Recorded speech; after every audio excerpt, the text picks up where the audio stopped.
የበዓሉን ቅድመ ዝግጅት አስመልክተው ለጋዜጠኞች መግለጫ የሰጡት የማዕከላዊ ኢትዮጵያ ክልል ሰላምና ጸጥታ ቢሮ ኃላፊ አቶ ተመስገን ካሳ የ20ኛውን የብሔሮች የብሔረሰቦችና ሕዝቦች ቀን በዓልን ለማክበር በማዕከላዊ ኢትዮጵያ ክልል አዘጋጅነት በፌዴሬሽን ምክር ቤት አስተባባሪነት የተለያዩ ቅድመ ዝግጅት ስራዎች እየተሰሩ መቆየታቸውን ገልጸዋል።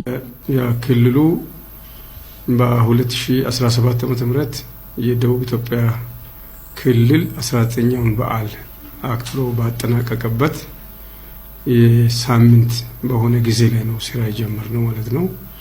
ይህን ስራ ስንጀምር በክልል ደረጃ የተለያዩ ኮሚቴዎች ለዚህ በዓል ዝግጅት ተዋቅረዋል። ከተዋቀሩ ኮሚቴዎች ውስጥ አንዱ የጸጥታ ኮሚቴ ነው።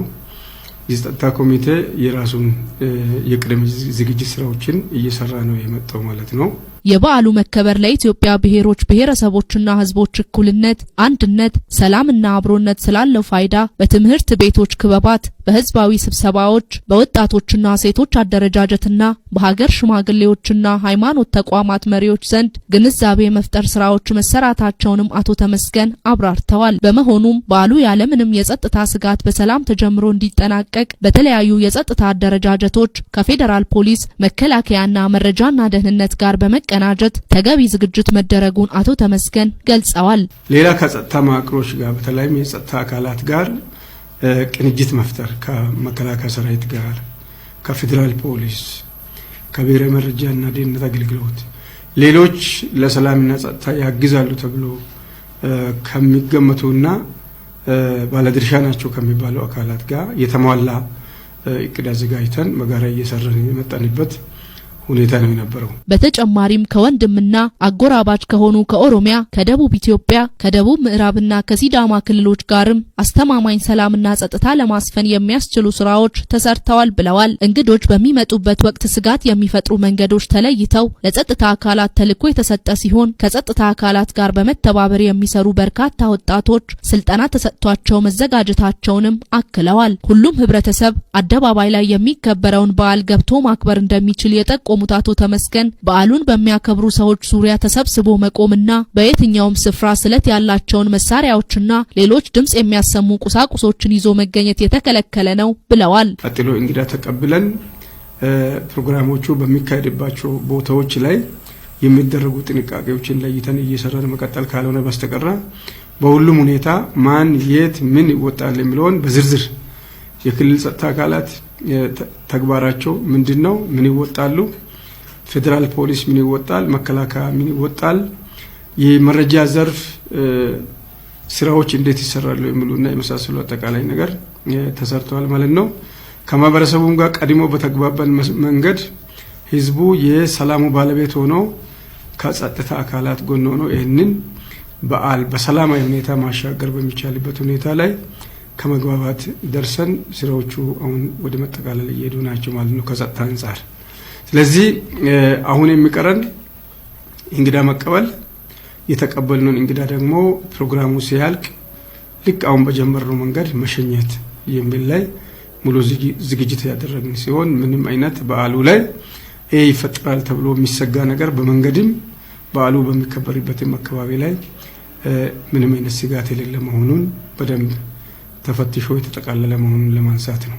ህብረተሰቡ ከጸጥታ አካላት ጎን በመሆን ፍተሻና አስፈላጊውን ትብብር ሁሉ እንዲያደርግም ጥሪ አቅርበዋል። በዓሉ ሲከበር የማይፈቀዱ ጉዳዮች አሉ። ከጸጥታ አንጻር አንዱ የአልባሳትን በሚመለከት ነው። በተለይም የጸጥታ አካላትን ልብስ ሌላ አካል ለብሶ መገኘት አይችልም።